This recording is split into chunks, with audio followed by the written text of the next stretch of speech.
Assalamualaikum warahmatullahi wabarakatuh. Alhamdulillahil qail wa likulli wijahatin famwali hafaz dari kulli khairat. Assalatu wassalamu ala asrofil anbiya'i wal mursalin sayyidina Muhammadin wa ala alihi washabihi ajmain, amma ba'd. Pertama-tama marilah kita panjatkan puja dan puji syukur atas kehadirat Allah Subhanahu wa taala yang telah memberikan kita nikmat kesehatan dan nikmat kesempatan agar kita bisa membuat tugas dalam bentuk video seperti ini. Salawat teriring salam tak lupa pula kita aturkan kepada Nabiullah Muhammad SAW yang telah mengeluarkan kita dari alam kebodohan menuju alam kepintaran, yang telah membawa kita dari alam unta menuju alam Toyota. Oke lah, pembahasan materi selanjutnya mungkin akan dijelaskan oleh kawan saya. Baik, di video kali ini kami akan menjelaskan pemaparan materi tentang upaya pemberantasan korupsi yang masing-masing akan dijelaskan oleh kelompok kami. Dan jangan di-skip, oke? Uang tunai 170 juta rupiah, sejumlah buku tabungan dengan saldo 4,8 miliar rupiah, dan sertifikat deposito 1,2 miliar rupiah jadi bukti KPK saat menangkap 16 orang. Mantan Kepala Bank NTT Cabang Surabaya berinisial AL ditetapkan sebagai tersangka dalam kasus dugaan korupsi kredit macet pada bank. Aroma korupsi memang tercium kuat dalam gagal lelang ini. Dalam fakta persidangan, terdakwa Jaksa Kejari Yogyakarta Eka Safitra terungkap, Eka ikut mengatur lelang proyek SD inklusi ini. Eka ditangkap Komisi Pemberantasan Korupsi dalam operasi tangkap tangan bersama Jaksa Kejari Surakarta Satriawan Sulaksono. Agak orang dibalik pembangunan ini ya merekayasa bangunan SD. Contohnya KEK. KEK itu adalah koruptor yang dibalik pembangunan itu. Saya juga menduganya lewat koran. Dan bagi para koruptor, ada satu pesan penting yang ingin disampaikan siswa SDN Bangunrejo 2 ini. Menurutku, korupsi itu sebenarnya tidak boleh dilakukan. Nah, ketika korupsinya tidak dilakukan, aku dan teman-temanku bisa sekolah dengan aman.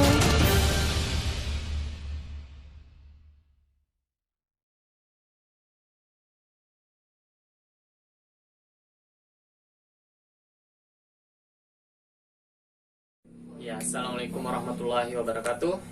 Kali ini saya akan memaparkan materi mengenai upaya pemberantasan korupsi. Nah, upaya pemberantasan korupsi ini terbagi atas beberapa bagian. Yang pertama yaitu untuk pembentukan lembaga anti korupsi. Pembentukan lembaga anti korupsi adalah salah satu cara untuk memberantas korupsi dengan membentuk lembaga yang independen yang khususnya menangani korupsi itu sendiri. Sebagai contoh, di beberapa negara didirikan lembaga yang dinamakan Ombudsman. Nah, Ombudsman ini adalah salah satu lembaga yang dibentuk kisaran tahun 1809 atau pada abad ke-18 di negara Swedia. Nah, salah satu peran dari Ombudsman ini adalah untuk mengembangkan kepedulian serta pengetahuan kepada masyarakat mengenai hak-hak masyarakat. Nah, seiringnya berjalannya waktu, Ombudsman ini kemudian menjalar ke berbagai negara, seperti di negara Hong Kong, yang dimana lembaga yang ia bentuk yaitu Independent Commission Against Corruption atau ECAC. Kemudian di negara Malaysia yang dibentuk yaitu The Anti-Corruption Agency atau ACA. Dan di negara kita yaitu Komisi Pemberantasan Korupsi atau KPK. Nah, hal lain yang perlu diperhatikan yaitu memperbaiki kinerja lembaga peradilan, baik secara tingkat kepolisian, kejaksaan, peradilan maupun lembaga masyarakat. Pengadilan adalah jantungnya penegakan hukum yang harus bersikap tidak memihak, adil maupun harus jujur. Selanjutnya yaitu di media pemberitaan maupun di media massa, ternyata korupsi juga banyak dilakukan oleh anggota parlemen, baik di pusat DPR maupun di daerah atau DPRD, melalui suatu kebijakan atau peraturan perundang-undangan yang mereka keluarkan. Nah, maka dari itu kita sebagai mahasiswa harus ikut mengawal pembuatan kebijakan itu. Nah, di poin selanjutnya yaitu atau poin yang kedua yaitu pencegahan korupsi di sektor publik. Nah, untuk pencegahan korupsi di sektor publik ini terbagi atas beberapa bagian. Yang pertama yaitu salah satu cara untuk mencegah korupsi adalah dengan mewajibkan pejabat publik untuk melaporkan dan mengumumkan jumlah kekayaan yang ia miliki, baik sebelum maupun sesudah ia menjabat. Nah, untuk cara ini adalah cara yang paling efektif untuk mengatasi pemberantasan korupsi. Nah, untuk bagian yang selanjutnya yaitu korupsi juga banyak terjadi dalam perekrutan pegawai negeri dan anggota militer baru. KKN atau biasa kita sebutkan bahwa korupsi, kolusi maupun nepotisme sering terjadi dalam kondisi ini. Sebuah sistem yang transparan dan akuntabel dalam hal perekrutan pegawai negeri dan anggota militer juga perlu dikembangkan. Nah, apabila kita melihat atau mendapati mereka-mereka yang melakukan KKN, maka ada baiknya kita harus melapornya kepada pihak yang berwajib. Nah, untuk pembahasan selanjutnya akan dibahas oleh saudara saya, Denny Akbar. Assalamualaikum warahmatullahi wabarakatuh. Terima kasih sebelumnya, saya ucapkan terima kasih untuk kawan saya yaitu Fauzi yang telah memaparkan materi sebelumnya. Dan saya akan melanjutkan pembahasan materi bagian 3, yaitu tentang pencegahan sosial dan pemberdayaan masyarakat. Pencegahan sosial dan pemberdayaan masyarakat di sini terbagi atas beberapa bagian. Yang pertama, yang di poin A itu ya bisa dilihat di samping saya nanti.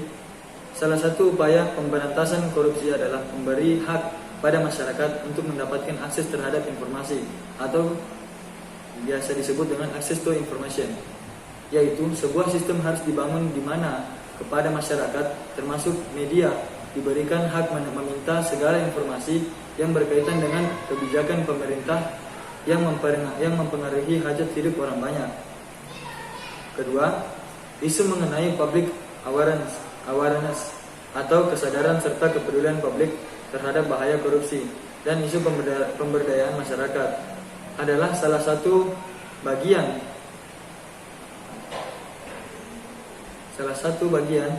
yang sangat penting dan dari upaya pemberantasan korupsi.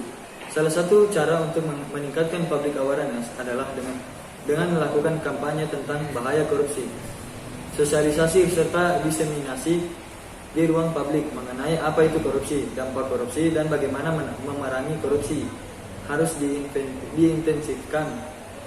Kampanye tersebut dapat dilakukan dengan menggunakan media massa, baik cetak maupun tertulis, melakukan seminar dan diskusi, spanduk, poster berisi iklan, berisi ajakan untuk menolak segala bentuk korupsi harus dipasang di kantor-kantor negara termasuk Indonesia. Kemudian poin 3, yaitu salah satu cara untuk ikut memberdayakan masyarakat dalam mencegah dan memberantas korupsi. Maksudnya adalah dengan menyediakan sarana bagi masyarakat untuk melaporkan kasus korupsi. Sebuah mekanisme harus dikembangkan di mana masyarakat dapat dengan mudah dan bertanggung jawab melaporkan kasus korupsi yang diketahuinya. Mekanisme tersebut harus dipermudah atau disederhanakan, misalnya melalui via telepon, surat, atau telex dengan berkembangnya teknologi informasi. Media internet adalah salah satu mekanisme yang murah dan mudah untuk melaporkan kasus-kasus korupsi. Pembahasan selanjutnya yaitu pada bagian 4, pengembangan dan pembuatan berbagai instrumen hukum yang mendukung pencegahan dan pemberantasan korupsi. Di sini saya jelaskan sedikit tentang apa yang dimaksud dengan pengembangan dan pembuatan berbagai instrumen hukum yang mendukung pencegahan dan pemberantasan korupsi. Yaitu untuk mendukung pencegahan dan pemberantasan korupsi tidak hanya mengandalkan satu instrumen hukum, yakni Undang-Undang Pemberantasan Tindak Pidana Korupsi. Berbagai peraturan perundang-undangan atau instrumen hukum lain perlu dikembangkan.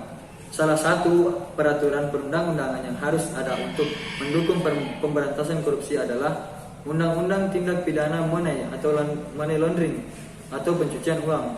Untuk melindungi saksi dan korban tindak pidana korupsi, perlu instrumen hukum berupa Undang-Undang Perlindungan Saksi dan Korban. Untuk memberdayakan pers, perlu undang-undang mengatur mengenai pers yang bebas. Baiklah, dan mungkin materi selanjutnya akan dibawakan oleh kawan saya lagi yang atas nama Topan. Terima kasih kepada saudara Denny Akbar yang telah mempersilahkan saya untuk melanjutkan memaparkan materi kami yang berjudul Upaya Pemberantasan Korupsi bahagian 5 dan 6. Langsung saja saya masuk ke bahagian 5, yaitu monitoring dan evaluasi. Ada satu hal penting lagi yang harus dilakukan dalam rangka mensukseskan pemberantasan korupsi, yakni melakukan monitoring dan evaluasi. Tanpa melakukan monitoring dan evaluasi terhadap seluruh pekerjaan atau kegiatan pemberantasan korupsi, sulit mengetahui capaian yang telah dilakukan. Dengan melakukan monitoring dan evaluasi, dapat dilihat strategi atau program yang sukses dan yang gagal. Untuk strategi atau program yang sukses, sebaiknya dilanjutkan. Untuk yang gagal harus dicari penyebabnya. Pengalaman negara-negara lain yang sukses maupun yang gagal dapat dijadikan bahan pertimbangan ketika memilih cara, strategi, upaya maupun program pemberantasan korupsi di negara kita ini. Namun, mengingat ada begitu banyak strategi, cara atau upaya yang dapat digunakan, kita harus tetap mencari cara kita sendiri untuk menemukan solusi pemberantasan korupsi tersebut. Baik, selanjutnya saya melangkah ke bahagian 6, yaitu kerjasama internasional. Hal lain yang perlu dilakukan dalam memberantas korupsi adalah melakukan kerjasama internasional atau kerjasama baik dengan negara lain maupun dengan internasional NGOs.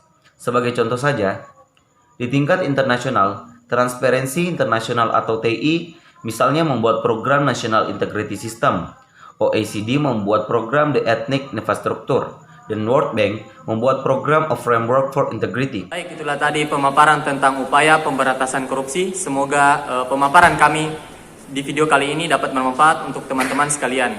Sekian dari kami. Wassalamualaikum warahmatullahi wabarakatuh. See you next time, guys.